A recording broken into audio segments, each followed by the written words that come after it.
ఏ food తింటే male hormone పెరుగుతుంది అని. మేల్ హార్మోన్ పెరగాలి అనుకుంటే ఫుడ్ కన్నా కూడా ఇంపార్టెంట్ ఎక్సర్సైజ్. సాధ్యమైనంత వరకు ఆయిల్స్ తక్కువ తీసుకోవాలి. ఎక్సర్సైజ్ చేయడానికి వీలుగా బాడీని ట్రిమ్గా ఉంచుకోవాలి.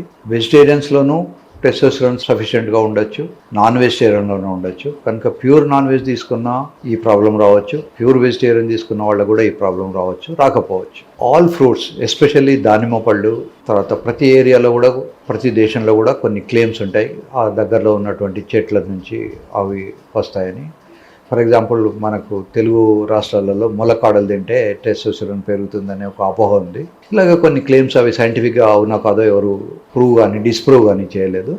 Fresh vegetables, fresh fruits vegetarians తినాలి. నాన్ వెజిటేరియన్స్ అయితే ఫ్రెష్గా తీసుకున్నటువంటి మీట్ కానీ ఫ్రెష్గా తీసుకున్నటువంటి చేపలు కానీ తినచ్చు. సో తిండి కన్నా కూడా ముఖ్యమైనది రన్నింగ్. నేను ఇందాక ఒక ఎగ్జాంపుల్ చెప్పినట్టు అడవిలో పులి ఉంటుంది, జింక ఉంటుంది. అవి టూ ఎక్స్ట్రీమ్స్. పులి మాంసమే తింటుంది, జింక గడ్డే తింటుంది.